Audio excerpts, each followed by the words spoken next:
5 चुनावी राज्यों को लेकर बीजेपी का मेगा प्लान तैयार हो चुका है। 27 जून को भोपाल से 5 राज्यों की चुनावी रणनीति सधेगी और ऐसे में मेरा बूथ सबसे मजबूत कार्यक्रम में पीएम मोदी शामिल होते नजर आएंगे। मंडल स्तर के 3000 चयनित कार्यकर्ताओं को जीत का मंत्र मिलेगा और 5 राज्यों के 45,000 मंडलों में 3000 चयनित कार्यकर्ता तैनात किए जाएंगे। तो बड़ी तैयारी बीजेपी की तरफ से नजर आ रही है चुनावों को लेकर और ऐसे में 5 राज्यों को बीजेपी का मेगा प्लान तैयार करके दिया जा रहा है।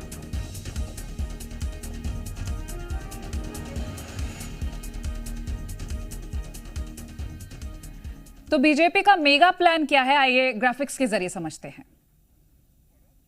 विस्तार से आपको बताएंगे। मध्य प्रदेश, छत्तीसगढ़ समेत 5 चुनावी राज्यों में तैनात होंगे पीएम मोदी के दूत।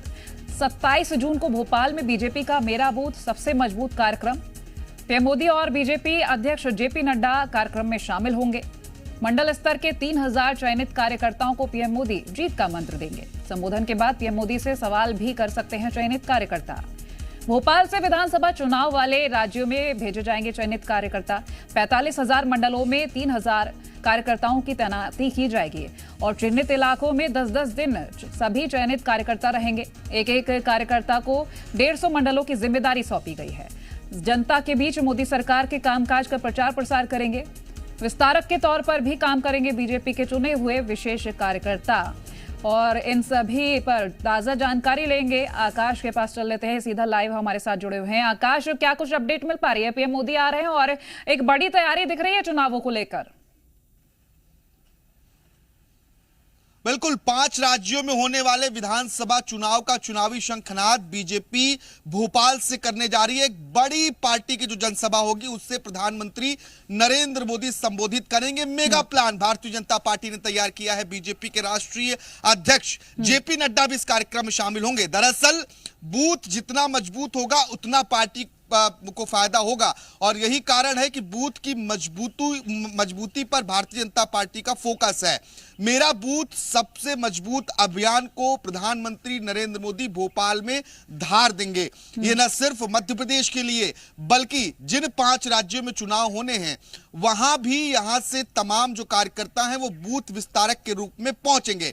दरअसल इसके लिए 3000 कार्यकर्ताओं को चयनित किया गया जो 45,000 से ज्यादा बूथों पर पहुंचेंगे। एक बूथ पर 10-10 दिन उन्हें समय देंगे, यानी कि मंडल तक पहुंचा जाएगा और हर कार्यकर्ता को 150 मंडल की जिम्मेदारी सौंपी गई है। ये जो कार्यकर्ताओं की चयन की प्रक्रिया रही है वो भी काफी जटिल रही है। जो बड़े लोकसभा क्षेत्र हैं उन लोकसभा क्षेत्रों से 7 कार्यकर्ताओं को चयनित किया गया, जबकि छोटे लोकसभा क्षेत्र से 3 से 5 कार्यकर्ताओं को चयनित किया गया है। पीएम के संबोधन के बाद 28 और 29 तारीख को ये सभी कार्यकर्ता भोपाल में ही रहेंगे और भोपाल से प्रधानमंत्री से टिप्स लेने के बाद जिन क्षेत्रों की इन्हें जिम्मेदारी दी गई है उन क्षेत्रों के लिए रवाना होंगे।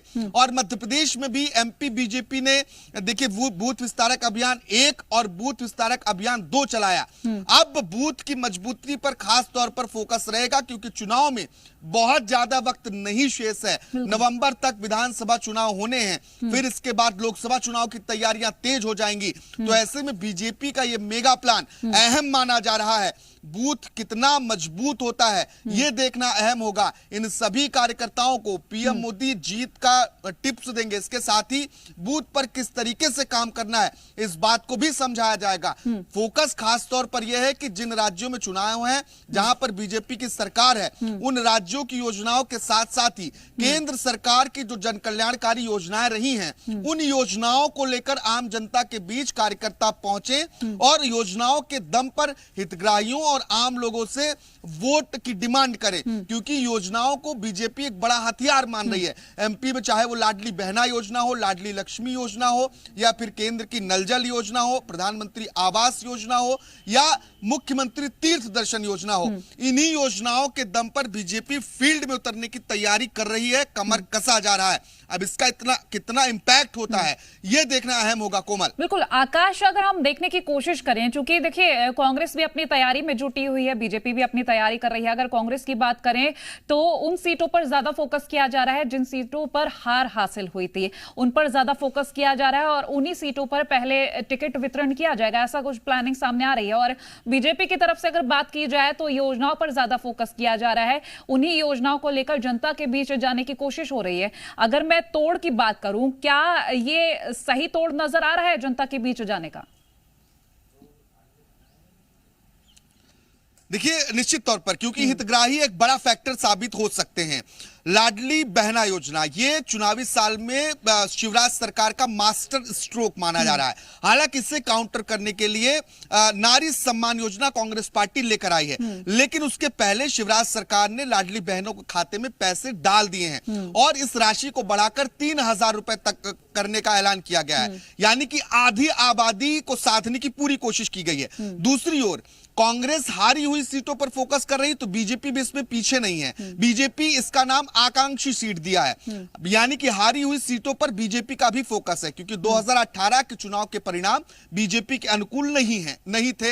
ऐसे में बीजेपी उन सभी क्षेत्रों पर फोकस कर रही है जहां 2018 में चूक हुई। तो ऐसे में आकांक्षी सीटों के लिए भी बीजेपी ने विशेष प्लानिंग की थी। बिल्कुल खास प्लानिंग तो नजर आ रही, क्योंकि चुनाव से पहले दोनों ही पार्टियां अपने दम पर हर जगह पहुंचने की कोशिश कर रही हैं। चलिए आकाश, बहुत शुक्रिया तमाम तस्वीरें और जानकारी हमसे साझा करने के लिए।